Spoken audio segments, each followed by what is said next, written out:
Hello everyone, welcome you all again to my YouTube channel Let's Do Biology.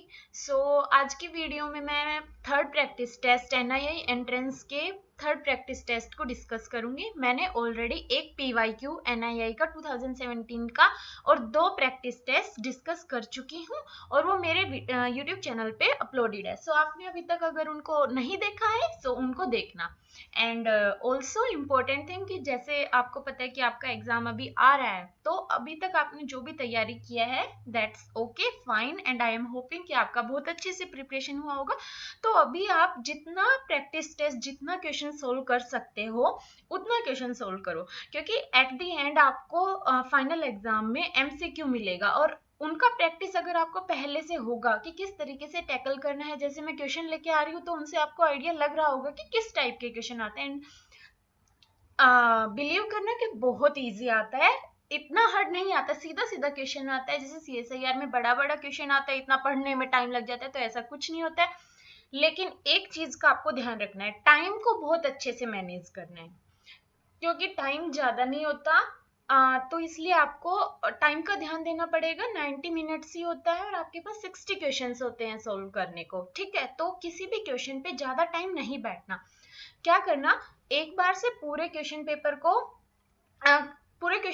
Go through कर लेना, जिससे जो भी क्वेश्चन आते हो वो आप उस टाइम कर पाओगे, ठीक है। फिर सेकेंड टाइम करना कि जो जो क्वेश्चन बच गए उसमें से जो आ रहा है फिर उसको देखना। तो ऐसे 3-4 बार क्वेश्चन पेपर को पूरे को चेक करना कि जैसे जैसे आप क्वेश्चन सोल्व करते जाओगे।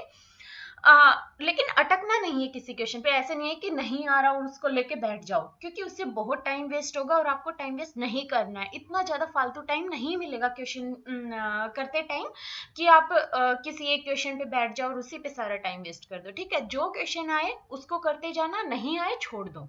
सारा करने का कोई जरूरत नहीं है, जो अच्छे से आ रहा है एकदम श्योर हो वही क्वेश्चन करना, ठीक है। सो आई एम होपिंग कि आपका बहुत अच्छा एग्जाम होगा and all of the best to all of you. So let's start now this third practice test.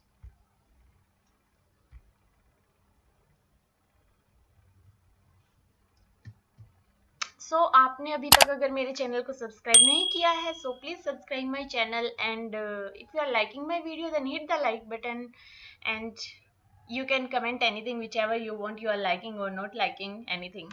Okay, so let's start now. Again, best of luck to all of you for your exam. ठीक है, the presence of IgA in the lumen of mucosa is due to which process? ठीक है, इसको मैं explain करती हूँ एक diagram की हेल्प से। ओके, ठीक है। सबसे पहले हम IgA का स्ट्रक्चर देखते हैं, ठीक है। तो जो IgA है वो नॉर्मली क्या होता है, नॉर्मली मोनोमर की फॉर्म में होता है, लेकिन जब वो सीरम में होता है, मतलब कि जब सिक्रेटरी फॉर्म में पाया जाता है तो वो डाइमर फॉर्म में होता है, ठीक है। सिक्रीशन में जहां पे इन्वॉल्व होगा IgA मोस्टली डाइमर की फॉर्म में पाया जाता है, ओके। और जो डाइमर है, अब ये दो डाइम, एक इस तरफ एंटीबॉडी होगी एक इस तरफ हो गई, अब इन दोनों एंटीबॉडी को जोड़ना पड़ेगा। तो वो होता है मोस्टली हमारा एक जे चेन पाया जाता है, इसमें एक सिक्रेटरी कंपोनेंट, ठीक है। जो ये जे चेन है ये IgM में भी पाया जाता है। वो क्या होता है, पेंटामर होता है, ठीक है, उसमें भी जे चेन पाया जाता है और IgA में भी जे चेन पाया जाता है। अब इसका यूनिक क्या होता है, IgA में एक एक्स्ट्रा कंपोनेंट पाया जाता है जिसको हम बोलते हैं सिक्रेटरी कंपोनेंट। अभी मैं आपको समझाऊंगी, वहां से समझ आएगा कि सिक्रेटरी कंपोनेंट आता कहाँ से है IgA एंटीबॉडी के पास, ठीक है। ये होता है IgA का स्ट्रक्चर, ठीक है। अब हम देखते हैं कि ये ल्यूमेन ऑफ म्यूकोजा में किस प्रोसेस के थ्रू प्रेजेंट होती है, इस प्रोसेस को समझते हैं। तो देखो, हमारे पास प्लाज्मा सेल होती है। जब प्लाज्मा सेल होती है वो एक तो एंटीबॉडी सिक्रेट करती है और मेमोरी सेल सिक्रेट करती है। अब हम यहाँ पे बात करेंगे एंटीबॉडी का। तो जो IgA है सिक्रेटरी फॉर्म में अगर उसको अपना फंक्शन परफॉर्म करना है तो वो मेनली डाइमर फॉर्म में होती है, ठीक है। ये यहाँ पे जे चेन और सिक्रेटरी कंपोनेंट होता है।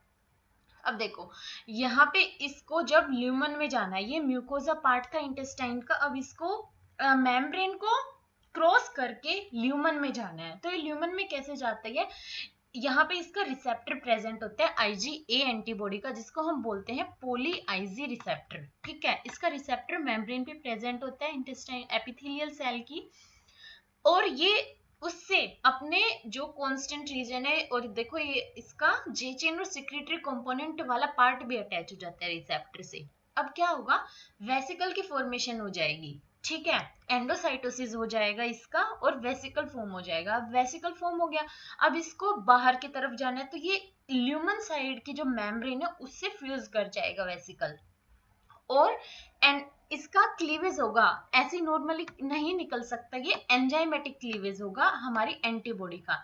तो क्या होता है, इस एंटीबॉडी के साथ कुछ पार्ट हमारे रिसेप्टर का भी चला जाता है। ठीक है, तो देखो रिसेप्टर वाला पार्ट इसके साथ अटैच होकर ल्यूमन में रिलीज हो गया।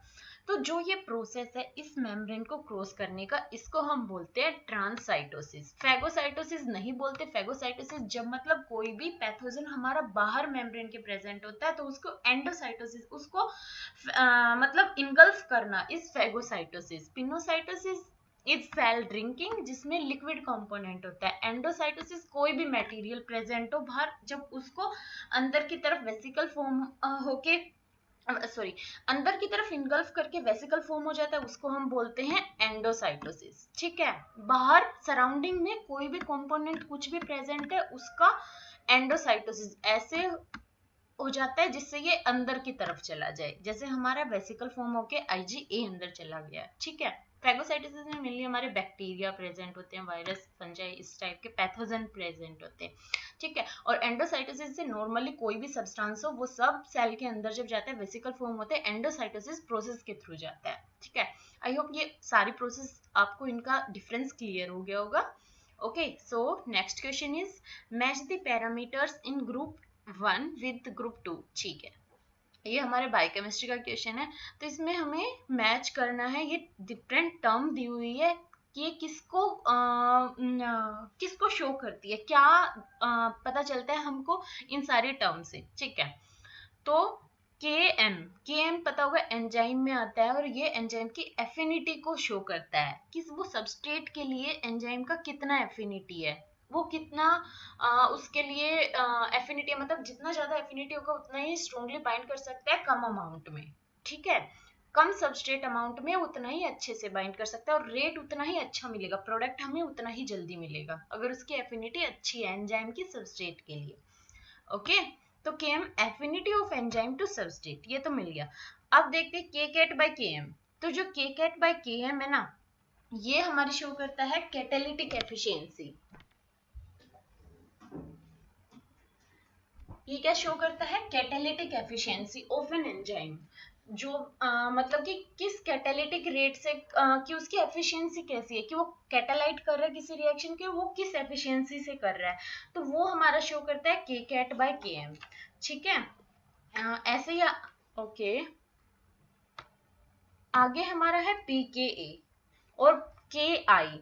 आई नॉर्मली किसी भी टर्म में हो ना, मोस्टली, मैं नहीं कह रही सारे केस में, बट मोस्टली केस में इसका रिलेशन होता है इनहिबिटर से। ये इनहिबिटर को शो करता है। ठीक है, किसको शो करता है, इनहिबिटर को। तो के आई क्या है, एंजाइम की एफिनिटी टू द इनहिबिटर, और जो के एम था वो था एंजाइम की एफिनिटी हमारी सबस्ट्रेट के साथ। ठीक है,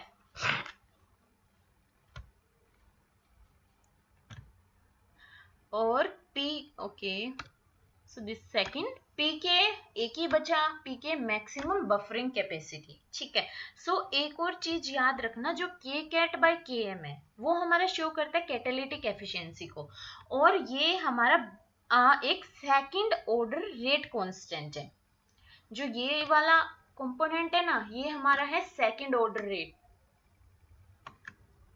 first order rate, second order rate ऐसे होता है ना, तो के कैट बाय के एम याद रखना। कभी कभी आ जाता है CSIR में भी कि कौन से ऑर्डर का है, मतलब आपको स्टेटमेंट दे देगा और उसमें बोल देगा कि ये फर्स्ट ऑर्डर रेट कांस्टेंट है, तो नहीं, this is second order rate constant, और इसका जो यूनिट होगा वो होगा पर मोलर पर सेकेंड। ठीक है, m-1 और पर सेकेंड। ठीक है, m-1 और सेकेंड -1। ओके, सेकेंड ऑर्डर का क्योंकि यही होता है। अब अगर ये तो है हमारे पास के कैट बाई के एम, अगर ओनली के कैट हो तो वो हमारा शो करता है काइनेटिक एंजाइम काइनेटिक एफिशिएंसी। ये तो शो कर रहा है कैटालिटिक एफिशिएंसी, वो शो करेगा एंजाइम का काइनेटिक। काइनेटिक मेनली टाइम के रिस्पेक्ट में होता है, ठीक है, के कैट। और ये जो है ये है फर्स्ट ऑर्डर रेट कांस्टेंट। याद रखना K cat by K M second order and K cat first order rate constant, और इसका यूनिट होता है पर सेकेंड। तो आई होप ये दोनों चीजें आपको क्लियर हो गई होंगी कि अगर इनका ऑर्डर स्टेटमेंट में आया भी हुआ है ये CSIR में प्रीवियस ईयर में, तो इसलिए मैंने इसको नोटिफाई कर दिया कि अगर आपको पूछा जाए तो आपको इनका डिफरेंस पता हो, ठीक है। सो हमारा आंसर क्या होगा 3142। ओके, सो सेकंड ऑप्शन, ठीक है। नेक्स्ट क्वेश्चन क्या है, which eukaryotic RNA polymerase transcribes tRNA genes. कौन सा eukaryotic RNA polymerase tRNA genes को ट्रांसक्राइब करता है। तो लास्ट मैंने वीडियो में भी बताया था प्रैक्टिस टेस्ट के में ही, याद रखना आर एम और टी। जैसे पीएमटी होता था ना पहले, तो उसमें बस पी की जगह आर रख देना, आर एम टी 1 2 और 3। ये हमारे आरएनए पॉलीमरेज फर्स्ट आरआरएनए को सिंथेसाइज करता है, 2 एमआरएनए को और 3 टीआरएनए को। उसके साथ जो 2 है वो एमआईआरएनए और एसआईआरएनए को भी सिंथेसाइज कराता है, ठीक है। And one more thing, tRNA mainly third से होता है, बट जो 5 एसआरआरएनए है वो फर्स्ट से होता है।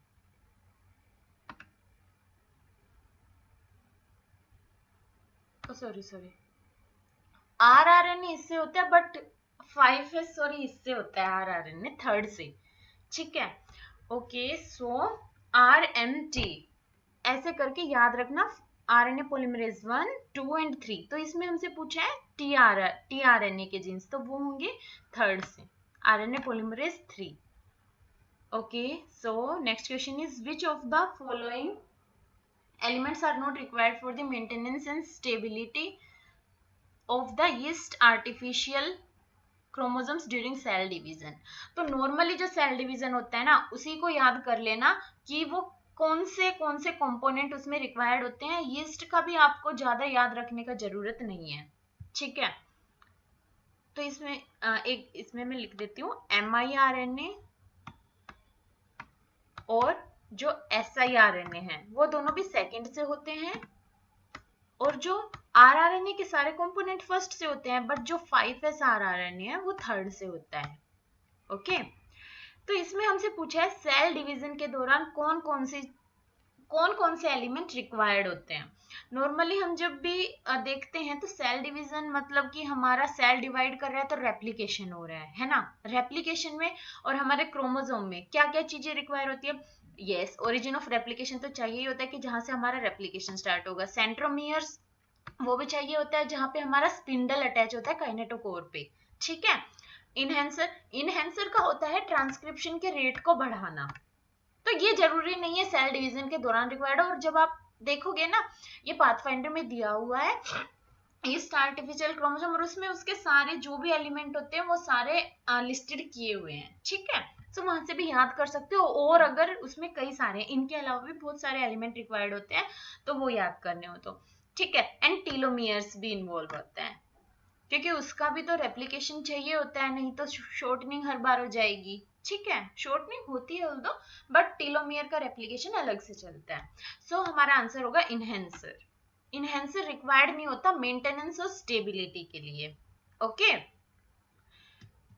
Next question is in the diagram for peptide shown below angle phi represents bond between. एक हमारे पास होता है फाई और एक होता है साई, ठीक है ना। तो याद रखना साई से याद रखना, दूसरा अपने आप याद रहेगा। कैसे याद रखोगे, साई मतलब इसमें सी सी जैसा इसको बोलते हैं, तो सी सी जैसा निकलता है साई। तो ये होगा सी अल्फा और सी के बीच में, मतलब जो सीओ वाला है इसके बीच का बॉन्ड साई सी अल्फा सी। अब बचा हुआ फाई हो जाएगा एन सी अल्फा, ठीक है। इस तरीके से याद रखोगे तो कभी भी नहीं भूलोगे इसको। मैं तो ऐसे ही याद रखती थी अपने, जब मैं एंट्रेंस का प्रिपरेशन करती क्योंकि ऑल द टाइम मैं कंफ्यूज थी, तो मैंने क्या किया, साई है, साई मतलब इसमें बस साई साई सी सी जैसा प्रोनाउंसिएशन आ रहा है, तो इसको मैंने सी सी ही याद कर लिया। आई होप कि ऐसे आपको याद रहेगा, और अगर आपको किसी और तरीके से याद है तो दैट्स गुड। एंगल फाइव बताना है तो मैंने जैसे लिख ही दिया, तो N C L, answer will be option A. ठीक है, next question is antibody dependent cytotoxicity is mediated by which cells. ये एक बहुत डिफाइंड टर्म है एडीसीसी, जिसको हम बोलते हैं antibody dependent cell mediated cytotoxicity, जो कि किससे मीडिएट की जाती है, नेचुरल किलर सेल्स के थ्रू। अब मैं इसको समझाती हूँ कि इसमें क्या होता है एडीसीसी में। ठीक है, थाइमोसाइट्स होता है टी सेल का प्रिकर्सर, जिससे टी सेल फॉर्म होती है, और बी सेल तो है ही, ये दोनों इन्वॉल्व नहीं होती इसमें एडीसीसी में। ठीक है, ये एनके सेल से इन्वॉल्व होती है इसमें। ये लगा लो हमारे पास टारगेट सेल है, ये इस पे एंटीजन प्रेजेंट है।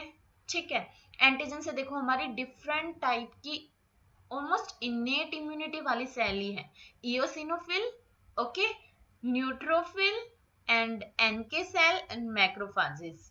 देखो इनके पास एफसी रिसेप्टर है, ओके, है ना एफसी रिसेप्टर, और ये है antibody bound to antigen and Fc. इस एफसी रिसेप्टर पे क्या होता है, एनके सेल का समझाती हूँ। नॉर्मली एनके सेल हमारा एडीसीसी में इन्वॉल्व होता है, इसी से मीडिएट की जाती है antibody dependent cell mediated cytotoxicity. Cytotoxicity हम क्यों बोल रहे हैं, क्योंकि ये साइटोटॉक्सिक मतलब सेल को किल कर देगा, और वो कैसे कर देगा, एनके सेल के पास हमारा परफोरिन और ग्रेनेंजाइम इन्वॉल्व होते हैं, ये एंजाइम होते हैं एनके सेल के पास। जैसे हमारी जो टीसी सेल होती है, सेल साइटोटॉक्सिक टी सेल होती है, उसके पास भी होता है, बट वो एडेप्टिव इम्यूनिटी में इन्वॉल्व होती है।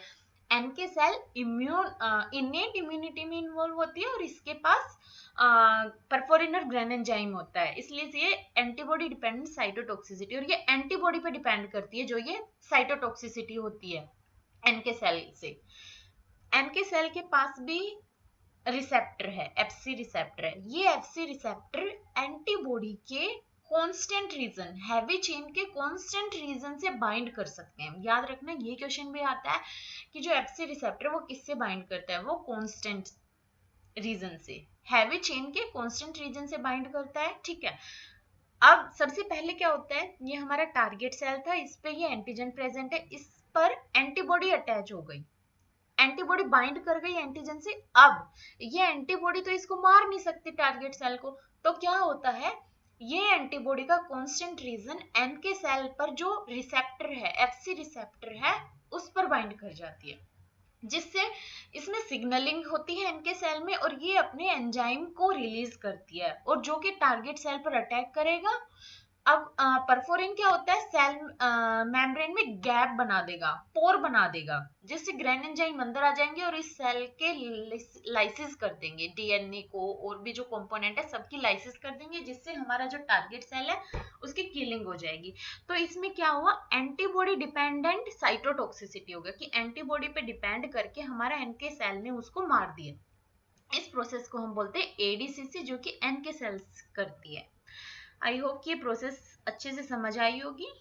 Okay, so next question is which of the following is the first step in translational proof reading. अब देखो ट्रांसलेशन प्रूफ रीडिंग में डिफरेंट स्टेप होते हैं, मतलब कि बहुत सारा उस पर टाइट रेगुलेशन होता है ट्रांसलेशन की प्रूफ रीडिंग करने के लिए, और उसमें सबसे पहला जो आता है वो स्टेप ही देख लो। सबसे पहले हम क्या करते हैं, अपने टीआरएनए की चार्जिंग करते हैं, और वो स्टेप बहुत ज्यादा क्रूसियल होता है ट्रांसलेशन के लिए, बहुत ज्यादा क्रूसियल है, मतलब कि वो बहुत अच्छे से होना चाहिए।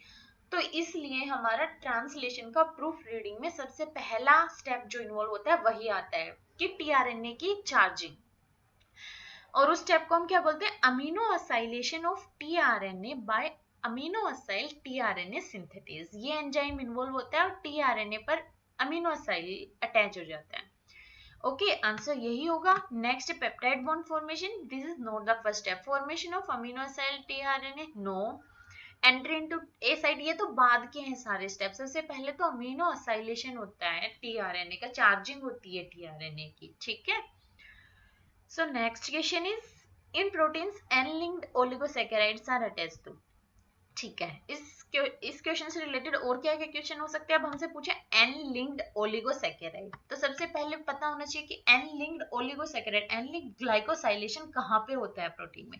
तो याद रखना वो होता है एंडोप्लाज्मिक रेटिकुलम में, रफ एंडोप्लाज्मिक रेटिकुलम में, ठीक है। आरईआर में होता है हमारा एन लिंक्ड ग्लाइकोसाइलेशन, और वो किस पे होगा, मतलब एन है तो जिस अमीनो एसिड के पास स्ट्रक्चर में एन होगा, ठीक है, मेनली उसी से रिलेटेड होगा ये। ओके, सो मेनली इसमें कौन सा आता है हमारा एस्पार्जिन, जो एस्पार्जिन है ना एस्पार्जिन, उस पे होता है हमारा एन लिंक्ड ग्लाइकोसाइलेशन, ठीक है। याद रखना एन लिंक्ड ग्लाइकोसाइलेशन ईआर में होता है और एस्पार्जिन अमीनो एसिड पर अटैच हो जाता है हमारा एन लिंक्ड ओलिगोसैकेराइड, उस पर ही होता है। ओके, और दूसरा क्या होता है ओ लिंक्ड ओलिगोसैकेराइड, वो होता है हमारा गोल्गी में, और वो कौन से अमीनो एसिड इन्वॉल्व होते हैं उसमें, जिसके पास ऑक्सीजन होगा, जैसे कि सीरीन, थ्रियोनिन एंड टायरोसिन, ठीक है। ये अमीनो एसिड इन्वॉल्व होते हैं ओ लिंक्ड ग्लाइकोसाइलेशन में, जो कि गोल्गी में होता है।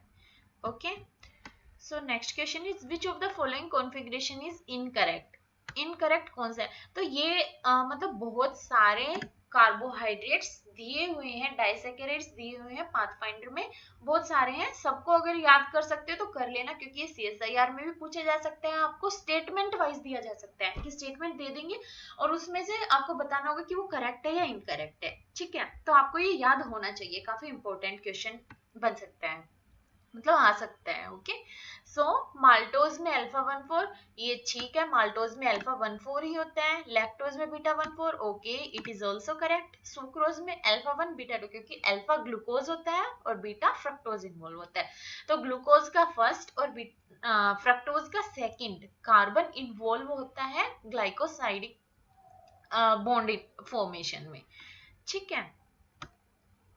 ओके, ओ लिंक ग्लाइकोसाइड होता है ना इसमें, और जो न्यूक्लियोसाइड होते हैं उसमें एन लिंक्ड होता है, और इसमें ओ। और आइसोमाल्टोज अल्फा 1,2 नहीं, इसमें होता है अल्फा 1,6 मेनली, ठीक है। सो हमारा आंसर होगा आइसोमाल्टोज। So next question is which of the following hormones doesn't act by second messenger system। इस क्वेश्चन को सोल्व करने के लिए वैसे तो आप क्या कर सकते हो, सारे ऑप्शन को देखो और ऐसा कुछ ढूंढो जो सबसे अलग हो, जिस एक की प्रॉपर्टी अलग हो और सारे सेम हो, तो उससे आंसर हो जाएगा। और दूसरा, अब आपको पता होना चाहिए कि सेकंड मैसेंजर सिस्टम किस में इन्वॉल्व होता है। तो सेकंड मैसेंजर सिस्टम हमारे मेनली उन एंजाइम, उन हार्मोन में इन्वॉल्व होता है जो हमारी मेम्ब्रेन को, लिपिड फोस्फोलिपिड मेम्ब्रेन को क्रॉस नहीं कर सकते। तो अगर वो खुद नहीं क्रॉस कर सकते तो वो अपने किसी मैसेंजर के थ्रू आगे मैसेज भेजते हैं, और जो हार्मोन मेम्ब्रेन को डायरेक्टली क्रॉस कर लेंगे, डिफ्यूज कर जाएंगे, तो उनको किसी मैसेंजर की जरूरत ही नहीं पड़ेगी अपने मैसेज को सेंड करने के लिए।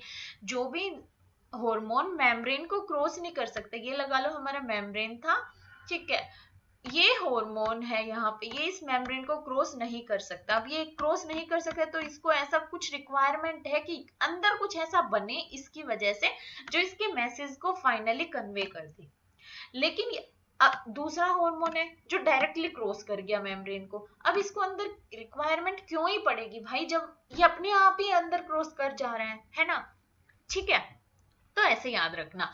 अब ये वाला जो क्रॉस नहीं कर पा रहा, ये मेनली होते हैं हमारे पेप्टाइड हार्मोन, प्रोटीन जो हार्मोन होते हैं ना पेप्टाइड, ये ग्लाइकोप्रोटीन जो होते हैं, पेप्टाइड हार्मोन जो होते हैं, ये हमारे डायरेक्टली मेम्ब्रेन को क्रॉस नहीं कर सकते। तो क्या होता है, मेम्ब्रेन पे रिसेप्टर प्रेजेंट होते हैं जहां पे ये बाइंड कर सकते हैं, और जैसे ही ये इस रिसेप्टर पे बाइंड करेगा, इसमें ऐसा कुछ कंफर्मेशन चेंज होगा कि अंदर भी कुछ चेंज आएगा और उसके थ्रू हमारा सेकंड मैसेंजर बनेगा जो हमारे मैसेज को आगे पहुंचाएगा। But on the other hand, अब जो हमारे लिपिड हार्मोन है, क्योंकि मेम्ब्रेन हमारी फोस्फोलिपिड की है, तो ये डायरेक्टली मेम्ब्रेन को क्रॉस कर सकते हैं, डिफ्यूज कर सकते हैं, तो इनको किसी सेकंड मैसेंजर की रिक्वायरमेंट ही नहीं है, राइट।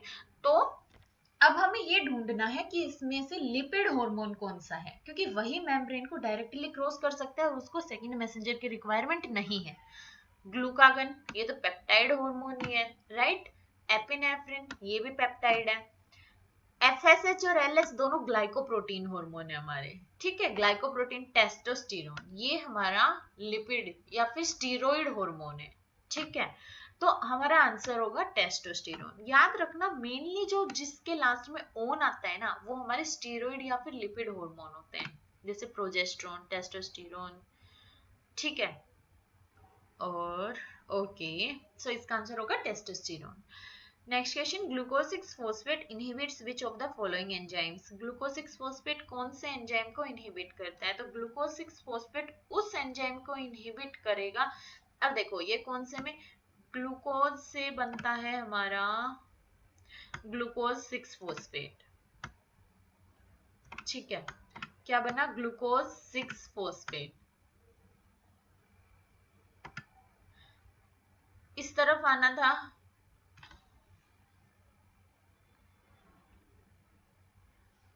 तो चाहिए हमको हेक्सोकाइनेज, ठीक है। अब ये बोल रहा है ग्लूकोज 6 फॉस्फेट किसको इनहिबिट करेगा, तो ये लगा लो हमारे पास, ये ऐसा बोलना चाह रहा है कि हमारे पास ग्लूकोज 6 फॉस्फेट ज्यादा बन गया, क्योंकि अगर ये थोड़ा होगा तो इनहिबिट तो कर ही नहीं सकता, ये इतना ज्यादा बन गया कि अब ये क्या करेगा, किस एंजाइम को इनहिबिट करेगा? जो इसको बना रहा है उसी को करेगा ना, इस आगे वाले को तो नहीं करेगा। जो इस सबस्ट्रेट को या प्रोडक्ट को जो एंजाइम बना रहा है ये उसको इनहिबिट करेगा, सो दैट इसका जो लेवल है वो कांस्टेंट हो सके, लाइक एक पर्टिकुलर अमाउंट में हो सके, वो एक्सीड ना करे उसको, ठीक है। तो ये इनहिबिट करता है अपने ही एंजाइम को जो इसको फॉर्म कर रहा है, हेक्सोकाइनेज को, ठीक है। ये याद रखना, जितने भी लाइक जो हमारे 3 मेन रेगुलेटरी एंजाइम होते हैं वो कौन कौन से उनके पॉजिटिव रेगुलेटर हैं, कौन कौन उनके नेगेटिव हैं, ठीक है। तो इसका आंसर होगा हेक्सोकाइनेज।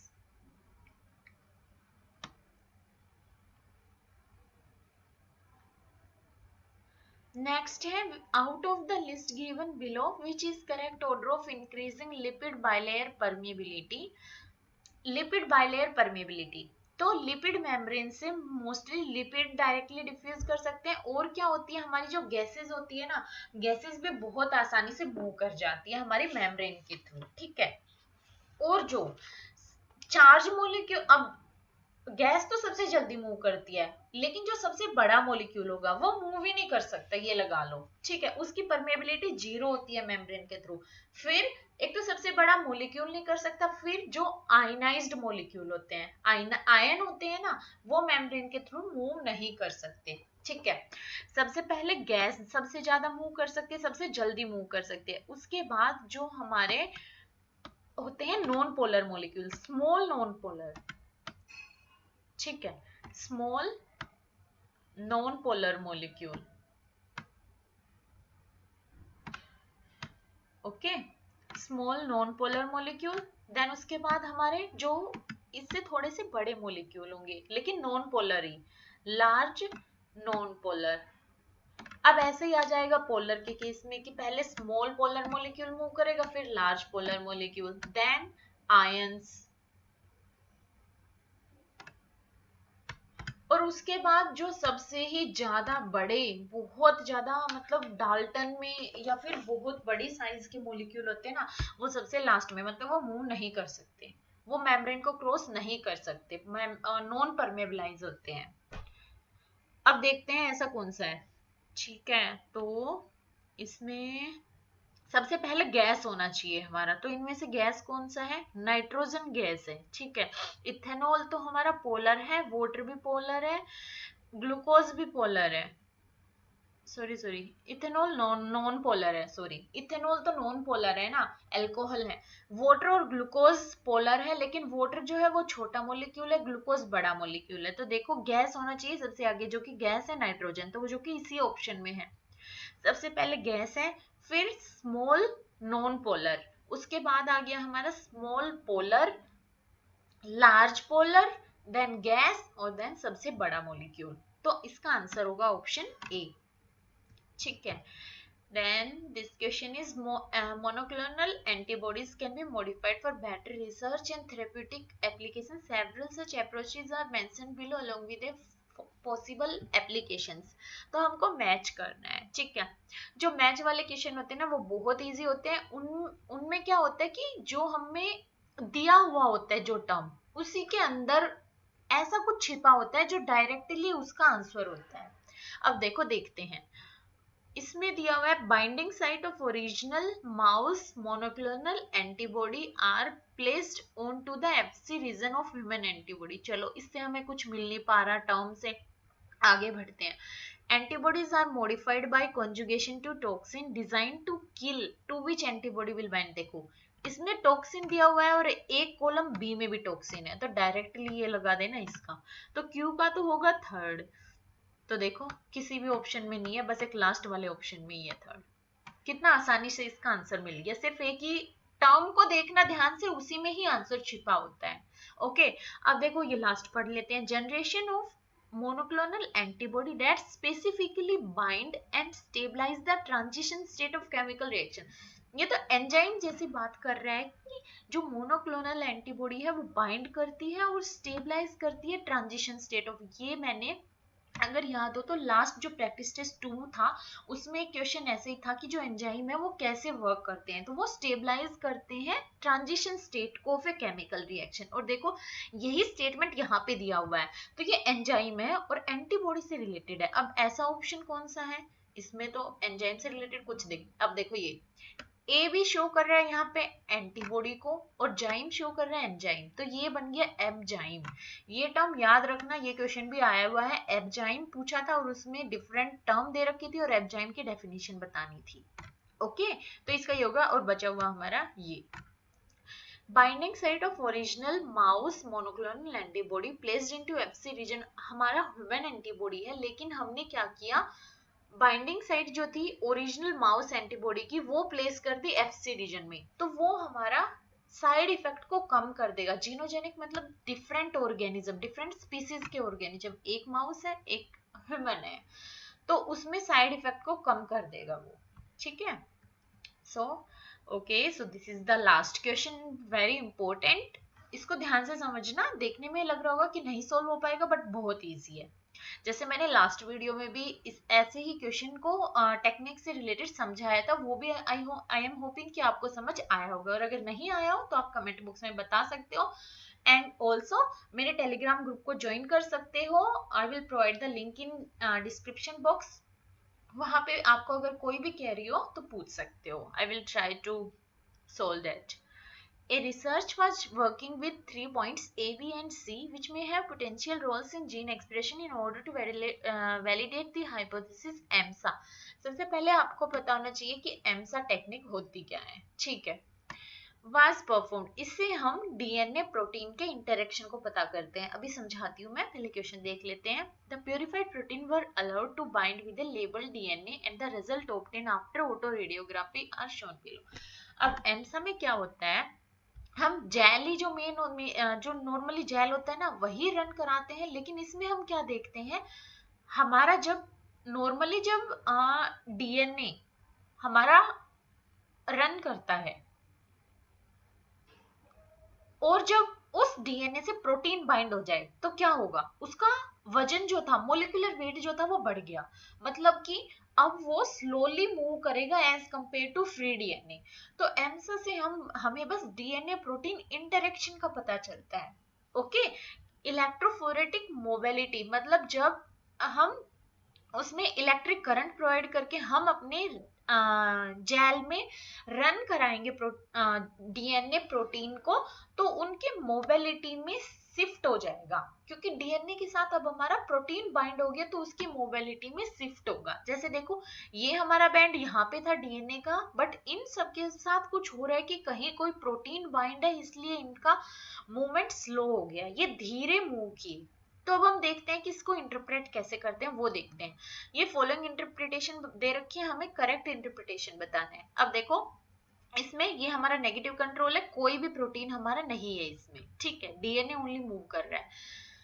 इसमें क्या है, हमारा बी प्रोटीन दे दिया, कोई फर्क नहीं पड़ा, मतलब कि बी प्रोटीन डीएनए से बाइंड नहीं कर रहा, ठीक है ना।